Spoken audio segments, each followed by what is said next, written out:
किसान भाइयों, आज मैं आपको बताने वाला हूँ प्याज की फसल के बारे में। आप किसान भाइयों को मैं 3 ऐसे ही स्प्रे बताने वाला हूँ। यदि आप किसान भाई उनका स्प्रे कर देते हैं तो आपकी प्याज की फसल में किसी भी प्रकार का रोग और थ्रिप्स देखने को नहीं मिलेगा। आज जितने भी किसान भाई राजस्थान में प्याज की खेती करते हैं तो उन सभी किसान भाइयों को जो कि रोग की समस्या भी आने वाली है और थ्रिप्स की समस्या भी आने वाली है, तो उनके लिए सबसे अच्छे फंगिसाइड और कीटनाशक कौन से प्याज की फसल में जो कि डाल सकते हैं। और आप किसान भाइयों को जो कि मैं फ्री में ऐसा नुस्खा बताऊंगा जिसको आप इस्तेमाल करके जो प्याज की फसल में थ्रिप्स लगता है तो उसको अच्छे से कंट्रोल कर सकते हैं। आप बिना पैसों में जो कि प्याज की फसल में जो थ्रिप्स लगता है तो उसको अच्छे से किस प्रकार से कंट्रोल कर सकते हैं, तो उसके बारे में भी बताऊंगा। और आप किसान भाई हमारे यूट्यूब चैनल पर पहली बार आए हैं तो आप किसान भाई हमारे यूट्यूब चैनल को जल्दी से सब्सक्राइब कर लीजिए, क्योंकि आप किसान भाइयों को मैं नई नई जानकारियाँ इस चैनल के माध्यम से देता हूँ और आपको इस चैनल के माध्यम से बताता हूँ कि अपनी फसलों में कौन कौन से रोग लगते हैं, तो उनके लिए आप किसान भाई कौन सी दवाएं जो कि मार्केट से लेकर आ सकते हैं और अपनी फसलों में डाल सकते हैं। और आप किसान भाइयों को जो मैं प्रोडक्टों के बारे में बताऊंगा तो उनको आप ये कागज़ में जो कि पेन से अच्छे से नोट करना है। फिर बाद में जो कि आप मार्केट से लेकर आकर जो कि अपनी प्याज की फसल में जो कि उन दवाइयों का स्प्रे कर सकते हैं।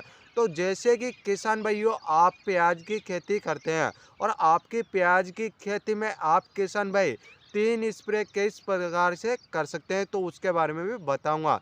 जैसे कि किसान भाइयों आपकी प्याज की फसल जब 20 से 35 दिन की होती है तो उस अवस्था में आपकी प्याज की फसल में जो कि थ्रिप्स का अटैक देखने को मिलता है। थ्रिप्स की वजह से जो कि उसमें नई नई पत्तियां निकलती हैं तो उसके क्लोरोफिल को चूस लेता है, जिससे कि पत्तियां झुलसी हुई नजर आती हैं। तो उसके लिए आप किसान भाई जो कि फ्री में ऐसा कौन से नुस्खे को अपना सकते हैं। तो किसान भाइयों जैसे कि उस थ्रिप्स के लिए आप किसान भाई जैसे कि सिंचाई करते हैं तो आप किसान भाई स्प्रिंकलर के माध्यम से जो कि सिंचाई कर सकते हैं फुहारों के माध्यम से, जिससे कि जो प्याज के पौधे में जो नई पत्तियां होती हैं वहाँ पर थ्रिप्स लगे रहते हैं तो वह अच्छे से धुल जाएंगे।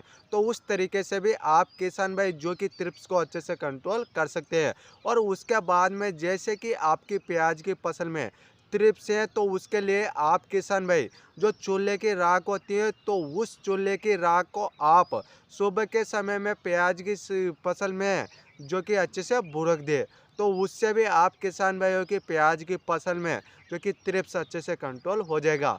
तो इस प्रकार से किसान भाइयों मैंने आपको 2 नुस्खे बता दिए। या फिर इसके अलावा जो कि थ्रिप्स कंट्रोल नहीं होता है तो आप किसान भाई एक्टिवेटेड नीम ऑयल का स्प्रे कर सकते हैं, जो 15 से 16 लीटर का टंकी आता है तो उसमें 6 ml डालकर और आपको प्याज की फसल में स्प्रे कर देना है, जिससे भी थ्रिप्स अच्छे से कंट्रोल हो जाएगा। और अब मेन मुद्दे की बात करते हैं। यदि आपकी प्याज की फसल में झुलसा रोग है, ऊपर से पत्तियां पीली पड़ी हुई हैं, झुलसी हुई है, तो उस समय पर आपको जो कि फंगिसाइड डालना पड़ेगा। और उसके साथ में जैसे कि आपकी प्याज की फसल में थ्रिप्स लगे हुए हैं तो उसके लिए आपको कीटनाशक डालना पड़ेगा। तो अब बात कर लेते हैं किसान भाइयों 3 ऐसे स्प्रे के बारे में जिनको आप इस्तेमाल करके 100% जो कि आपकी प्याज की फसल में रोग और थ्रिप्स अच्छे से कंट्रोल हो जाएगा। सबसे पहला स्प्रे की बात कर लेते हैं। जैसे कि आप किसान भाई की प्याज की फसल में तो थ्रिप्स लगता है तो उसके लिए आप किसान भाई पिप्रोनिल 5% एससी फॉर्मुलेशन में जो दवा आती है तो आप उस दवा को ले सकते हैं। और उस दवा का डोज आपको 250 ml प्रति एकड़ के हिसाब से लेना है। और उसके बाद में जैसे कि आपकी प्याज की फसल में जो कि किसी भी प्रकार का फंगस है, रोग है या फिर जलेबी जैसा रोग है आपकी प्याज की फसल में, तो उसके लिए आपको फंगिसाइड प्रोपिनेब 70% जो WP फॉर्मुलेशन में जो टेक्निकल वाला फंगिसाइड आता है तो आप किसान भाई 400 ग्राम प्रति एकड़ के हिसाब से जो कि उस फंगिसाइड को ले सकते हैं। जब आप किसान भाई इन दोनों को अच्छे से मिक्स करके जब आप अपनी प्याज की फसल में स्प्रे कर देते हैं तो प्याज की फसल में जो जलेबी रोग है, झुलसा रोग है उसके अलावा थ्रिप्स है तो वह अच्छे से कंट्रोल हो जाएगा। तो इस प्रकार से आप किसान भाई जो कि प्याज की फसल में पहला स्प्रे कर सकते हैं। और किसान भाइयों इस पहला स्प्रे के आपको जो कि 15 दिन बाद आपको दूसरा स्प्रे करना है। दूसरा स्प्रे में आप किसान भाई कौन कौन सा फंगिसाइड और कौन कौन सा कीटनाशक ले सकते हैं। दूसरा स्प्रे में आप किसान भाइयों को कीटनाशक जो कि प्रोपेनोपोस 40% और साइपरमेथ्रिन 4% इसी फॉर्मुलेशन में जो दवा आती है, जिस टेक्निकल के नाम से आते हैं, तो आपको वह टेक्निकल वाला जो कि कीटनाशक लेना है। और उसके डोज की बात की जाए तो आप किसान भाइयों को 400 ml प्रति एकड़ के हिसाब से उस कीटनाशक को लेना है। और उसके बाद में आपको लेना है फंगिसाइड। जैसे कि आपकी प्याज की फसल में जो रोग लगता है तो उसके लिए आपको फंगिसाइड मेटलेक्सिकल 8% और मैनकोजोब 64% जो WP फॉर्मुलेशन में जो दवा आती है तो आपको वह दवा लेना है। और आपको 400 ग्राम प्रति एकड़ के हिसाब से जो कि इस फंगिसाइड को लेना है। जब आप किसान भाई इन दोनों को अच्छे से मिक्स करके जब आप अपनी प्याज की फसल में स्प्रे कर देते हैं तो प्याज की फसल में जो कि झुलसा रोग, जो कि ऊपर से पत्तियां पीली पड़ी हुई हैं, झुलसी हुई हैं, और उसके अलावा जो थ्रिप्स है तो वह अच्छे से कंट्रोल हो जाएगा। जब आप किसान भाई दूसरा स्प्रे कर देते हैं, दूसरा स्प्रे के लगभग आपको 15 दिन बाद तीसरा स्प्रे करना है।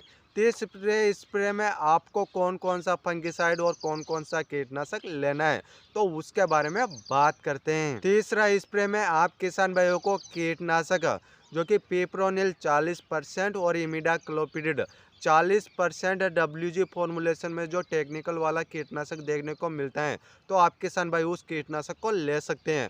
और उसके बाद में जो कि उसके डोज की बात की जाए तो आपको 40 ग्राम प्रति एकड़ के हिसाब से उस कीटनाशक को लेना है, जिससे कि थ्रिप्स अच्छे से कंट्रोल हो जाए। उसके बाद में आप किसान भाइयों को जो कि फंगिसाइड लेना है। जैसे कि आपकी प्याज की फसल में जो रोग लगता है तो उसके लिए आपको फंगिसाइड लेना है।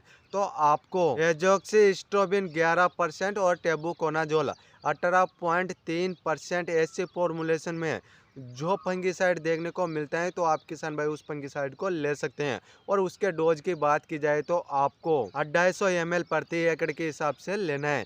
जब आप किसान भाई इन दोनों को अच्छे से मिक्स करके जब आप अपनी प्याज की फसल में स्प्रे कर देते हैं तो प्याज की फसल में जितना भी प्रकार का रोग लगा हुआ है और उसके अलावा जो थ्रिप्स है तो वह अच्छे से कंट्रोल हो जाएगा।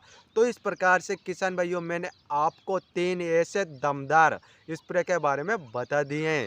आज जितने भी किसान भाई प्याज की खेती करते हैं, यदि वह किसान भाई 3 बार जो कि अपनी प्याज की फसल में स्प्रे कर देते हैं 15 दिन के अंतराल में, तो आपकी प्याज की फसल में 100% जो कि झुलसा रोग और जलेबी रोग और किसी भी प्रकार का रोग हो प्याज की फसल में तो वह अच्छे से कंट्रोल हो जाएगा। और उसके साथ साथ जो कि प्याज की फसल में सबसे ज़्यादातर समस्या थ्रिप्स की देखने को मिलती हैं तो थ्रिप्स भी आपकी प्याज की फसल में 100% अच्छे से कंट्रोल हो जाएगा। यदि आप किसान भाइयों ने हमारी वीडियो को बहुत अच्छी प्रकार से और ध्यानपूर्वक देखा होगा तो आप किसान भाई समझ गए होंगे हमने आपको जो कि 3 ऐसे दमदार स्प्रे के बारे में बता दिए हैं। तो आप किसान भाई उन दवाइयों को जो कि मार्केट से लेकर आ सकते हैं और आप अपनी प्याज की फसल में डाल सकते हैं। और यह वीडियो ज़्यादा से ज़्यादा किसान भाइयों को शेयर करना है, क्योंकि आज राजस्थान में जितने भी किसान भाई प्याज की खेती करते हैं और प्याज की फसल में जो कि अनेक प्रकार की समस्याएं देखने को मिलती हैं तो वह भी अच्छे से जो कि छुटकारा पा सकते हैं। और आप किसान भाइयों ने अभी तक हमारा यूट्यूब चैनल सब्सक्राइब नहीं किए हैं तो आप किसान भाई हमारे यूट्यूब चैनल को जल्दी से सब्सक्राइब कर लीजिए, क्योंकि आपको मैं बताता हूं कि अपनी फसलों में कौन कौन से रोग लगते हैं और कौन कौन से कीट लगते हैं। तो उन सभी की जानकारी आपको हमारे चैनल के माध्यम से देखने को मिल जाती है। और आपका कोई क्वेश्चन या सवाल है तो आप हमें कमेंट कर सकते हैं, हम आपका कमेंट का रिप्लाई ज़रूर करेंगे। फिर मिलते हैं किसान भाइयों अगली वीडियो में, तब तक के लिए राम राम किसान भाइयों।